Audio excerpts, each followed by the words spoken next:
Ciao a tutti! Oggi in questo video proverò a mostrarvi come riuscire ad ottenere tante piccole piantine di caffè.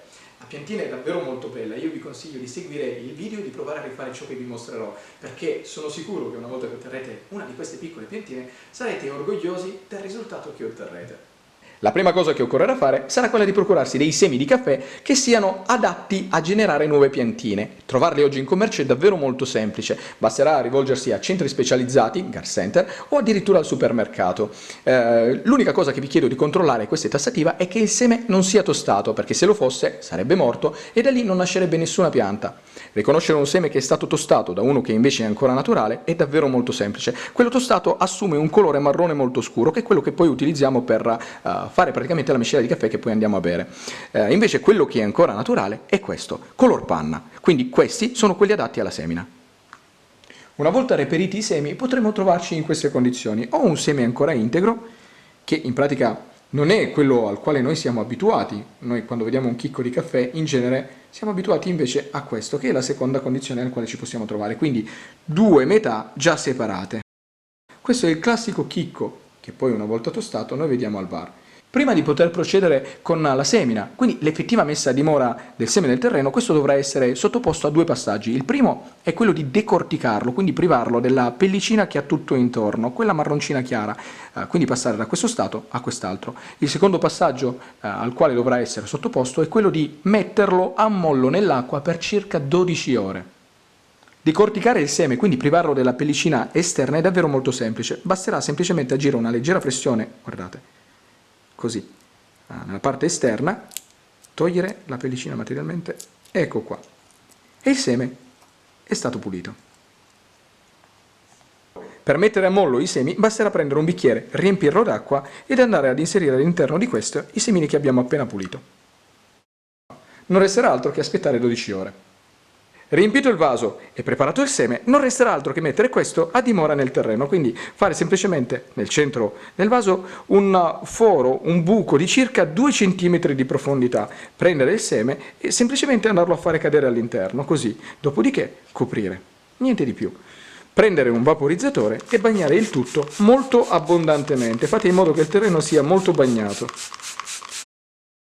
Terminato di bagnare, prendere un sacchettino di plastica trasparente ed andare ad inserire all'interno di questo il vaso.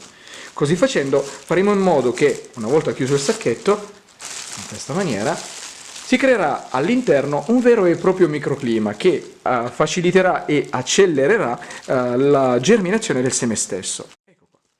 Non resterà altro che aspettare che da qui nasca poi la piantina. Trascorso all'incirca un mese, andando a riprendere il vaso, potremo notare che la piantina è nata. Spero che si riesca a vedere dal video. Voi non spostatela come sto facendo io lo faccio solo per mostrarvi bene come appaiano le foglioline, ma voi non fatelo perché rischiereste di romperla e quindi di farla morire. Ecco qua.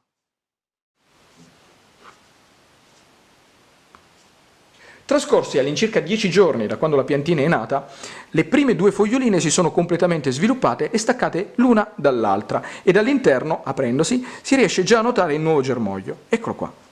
Spero che dal video si riesca a vedere.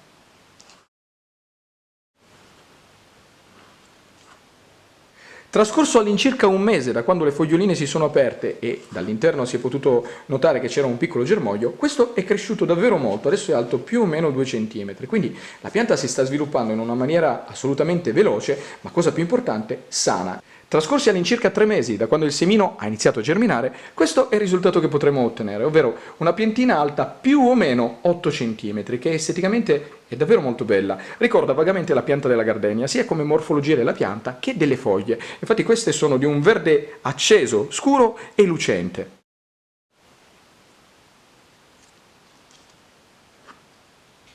Trascorsi all'incirca 8 mesi da quando il germoglio è spuntato fuori dal terreno, questo è il risultato che potremo ottenere, ovvero una piantina alta più o meno 20 cm, che oltre ad essere cresciuta molto in fretta, la cosa più importante è che goda di ottima salute, infatti non c'è presenza di funghi, muffe o batteri, né sul pane radicale, né sullo stelo, né tantomeno e soprattutto sulle foglie. Ed in più adesso le foglioline hanno già raggiunto le dimensioni di quando la pianta sarà adulta, infatti sono più o meno 10 cm.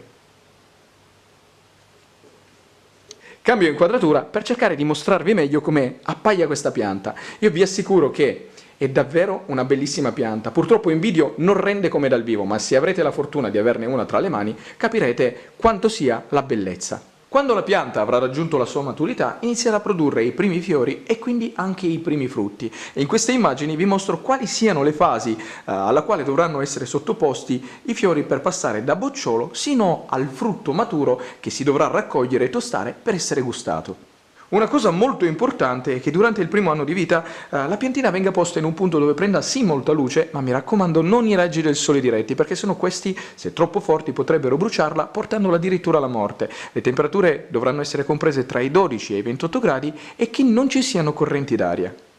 E con questo il video si conclude, spero che vi sia servito per imparare qualcosa di nuovo, di utile e di divertente. Se vi è piaciuto mi raccomando lasciate un commento, mettete un mi piace, ma soprattutto iscrivetevi al canale e già che ci siete dategliela un'occhiata perché sono quasi sicuro che adesso con i video che ho caricato, casomai qualcosa di carino all'interno del canale riuscirete a trovarlo. Detto questo vi saluto e vi aspetto al prossimo video.